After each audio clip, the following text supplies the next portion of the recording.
Rafiq baru-baru ini membuat kejutan ulang tahun istimewa untuk suami tercinta Sony Septian. Keseruan momen tersebut dibagikan melalui laman foto berbagi pribadinya.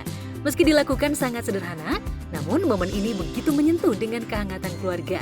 Apalagi di momen tersebut, putra pertamanya King Fahz hadir mendampingi ibunda tercinta. Mendapat sekelumit kejutan dari orang terkasihnya, kebahagiaan terpendar di wajah Sony.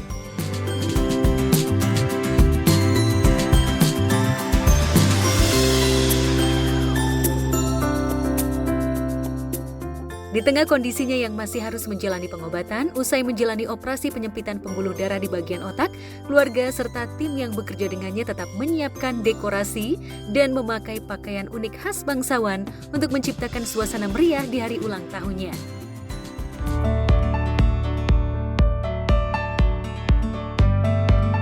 Tentu saja perayaan ulang tahun ini berbeda dari tahun-tahun sebelumnya karena kondisi kesehatan Sony yang belum 100% pulih. Namun dalam laman foto berbaginya, Sony menulis jika ia justru bersyukur karena mendapat pelajaran berharga serta memiliki keluarga yang begitu tulus menyayanginya.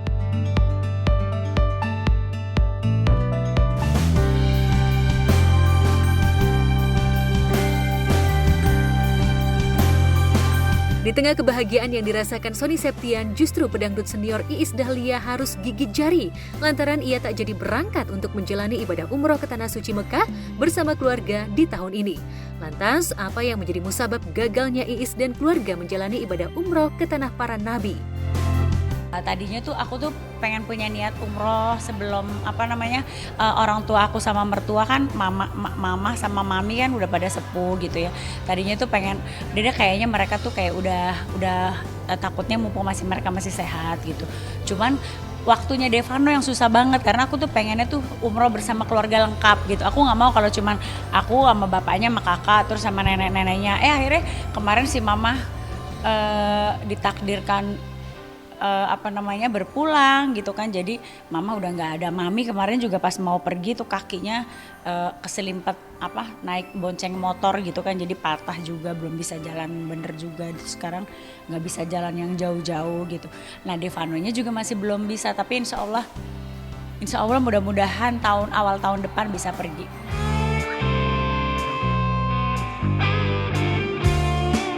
Pergi ke Baitullah menjalani ibadah umroh memang sudah lama diidamkan Iis, apalagi bersama keluarga tercinta. Rencana itu sudah dirancang Iis pada awal tahun. Namun sayangnya karena Devano anak keduanya yang tak memiliki waktu yang sama, lantaran memiliki jadwal yang padat. Akhirnya umroh tersebut urung terlaksana. Namun untuk tahun 2025, pelantun tembang Timbang-Timbang itu hakul yakin jika ia bakal berangkat bersama keluarga. Dari tahun kemarin, tahun ini harusnya tuh bulan besok ini Oktober, insya Allah ya. Ya doanya pasti yang baik-baik lah, doanya sih kita minta dikasih sehat, dikasih perlindungan sama Allah supaya kalau sehat kan kita bisa melakukan apa aja.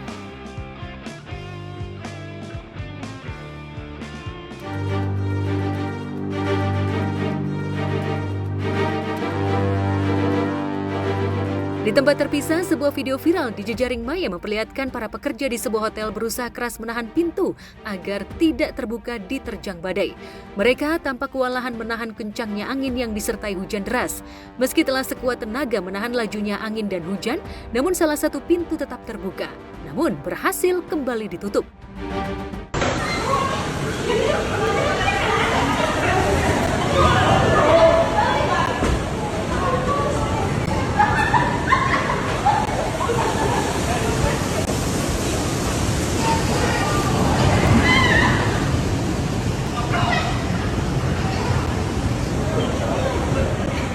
Mengapresiasi ya gitu, dan pastinya orang-orang yang juga nginep di hotel tersebut pasti senang banget karena pegawainya betul-betul bekerja keras.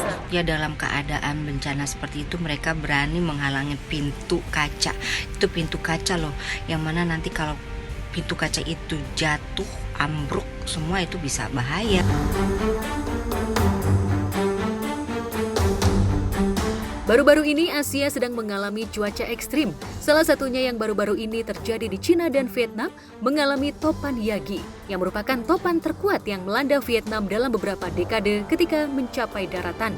Diperkirakan kecepatan angin mencapai 149 km per jam. Topan Yagi juga merupakan badai paling kuat di Vietnam dalam kurun waktu 30 tahun terakhir. Kekacauan yang disebabkan badai ekstrim itu telah meluluh lantahkan seluruh bagian utara negara Asia Tenggara itu dan menyebabkan 1,5 juta orang kehilangan akses pada pasokan listrik.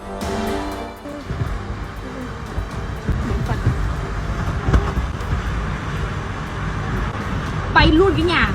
Ui. Mẹ này. Ui.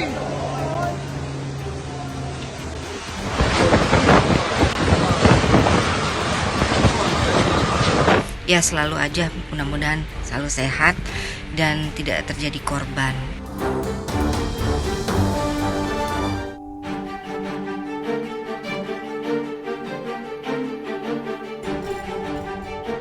Selain itu, Rangga begitu murka dengan keromantisan Yasmin dan Romeo hingga akhirnya ia berencana jahat untuk memasukkan cairan ke dalam kopi Romeo. Dan benar saja Romeo yang tak menyangka jika kopi yang diminumnya mengandung obat tiba-tiba mengalami pusing saat mengendarai mobil bersama Yasmin. Alhasil keduanya pun mengalami kecelakaan. Kamu yang biasa bikin minuman untuk Romeo kan? Betul, Pak. Oke, gini. Saya mau minta tolong sama kamu. Tolong kamu masukkan bubuk ini ke dalam minumannya Romeo. Ini sebenarnya nggak berbahaya kok. Yang jelas tidak akan membuat Romeo jadi meninggal. Jadi Bapak nggak akan terkena masalah. Baik, Pak.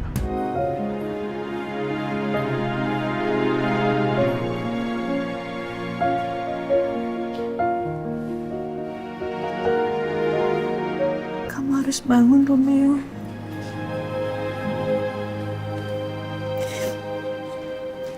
Aku khawatir banget sama kamu.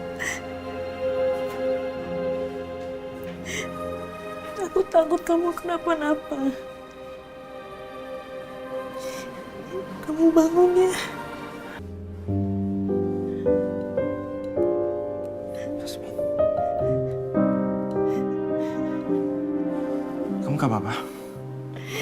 Aku gak kenapa-napa kok. Kamu dari tadi nungguin aku? Ya aku juga paham lah, banyak netizen yang kayak apa ya, ngasih masukan kayak ayo dong, bukan gitu, kayak apa sih, kasih adegannya entah megang tangan lah apa gitu. Ya itu kan semuanya kan ada porsinya juga gitu, nggak kayak Romeo bisa seenaknya physical touch gitu, apalagi kan belum ada status, belum ada apa-apa kan. Kasihan dong kalau misalnya belum status tapi dipegang-pegang cewek seperti itu. Tapi ada beberapa momen yang kalau emang misalnya Yasmin dalam bahaya, itu kan mau nggak mau kan Romeo harus nyelamatin. Itu harus ada melibatkan kontak fisik juga. Nah yang seperti itu masih oke lah. Nggak bisa kayak tiap adegan tuh harus ada physical touch yang megang-megang gitu. Nggak, menurut aku sih nggak etis lah ya. Secara karakter Romeo dan Yasmin itu nanti jadi akan sedikit ada istilah loophole. Saat dirawat, Romeo justru bertemu dengan office boy yang menaruh obat suruhan Rangga. Dari situlah Romeo mulai menaruh dendam kepada Rangga.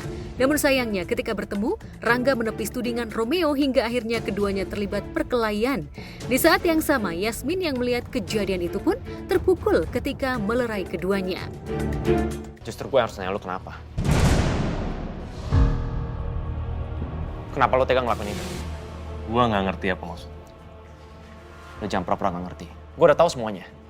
Lo yang masukin obat ke minuman gue kan? Ternyata Romeo udah tahu lagi. Gue gak nyangka sama lo, Mas. Lo bisa ngelakuin hal serendah itu? Tujuan lo apa? Supaya lo kelihatan hebat di depan Yasmin. Supaya lo bisa dapetin Yasmin. Dokter Romeo kenapa marah banget ya? Ada masalah apa? Kok lo nuduh gua? Lo yang mabok, lo yang kecelakaan, kenapa lo nuduhnya gua? Lo udah ngebahain gue sama Yasmin, Mas. Lo ngerti nggak? Pak, Parangga udah. Kamu berdua, Papa tunggu di ruangan.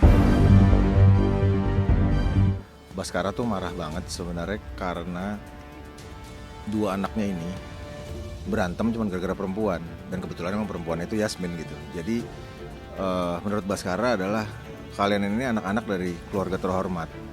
Kok bisa-bisanya kalian berantem, udah tahu Baskara tuh udah tahu mereka nih berdua lagi jatuh cinta dan tahu jatuh cinta sama satu orang. Dan si Yasmin itu. Melihat perselisihan antara kedua anaknya tersebut, Baskara yang merupakan pucuk pimpinan tertinggi di perusahaan membuat keputusan jika ia melarang anak-anaknya untuk mendekati Yasmin, apalagi sampai berniat berpacaran. Lantas benarkah sifat kekanak-kanakan Rangga membuat Baskara murka, apalagi perselisihan itu hanya untuk mendapatkan perhatian Yasmin? Kenapa kalian berantem di sini? Di mana harga diri kalian?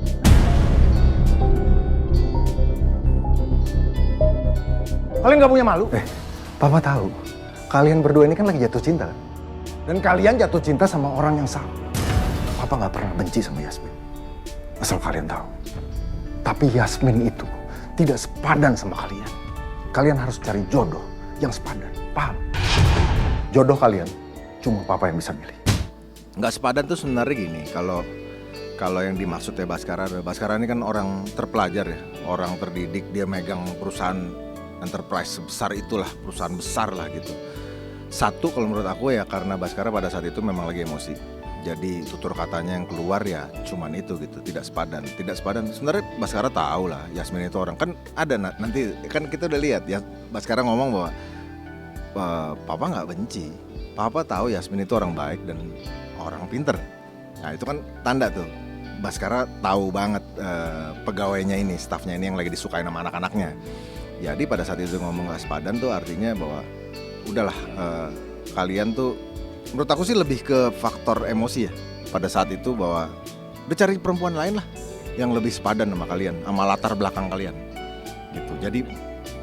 Jadi bukan mengarah ke status sosial atau ke level edukasinya si Yasmin, karena Baskara kenal bener siapa aja yang orang yang kerja sama, apalagi kan ini kan istilahnya ring satunya dia gitu. Itu sih sebenarnya sih bukan belum jelas, tapi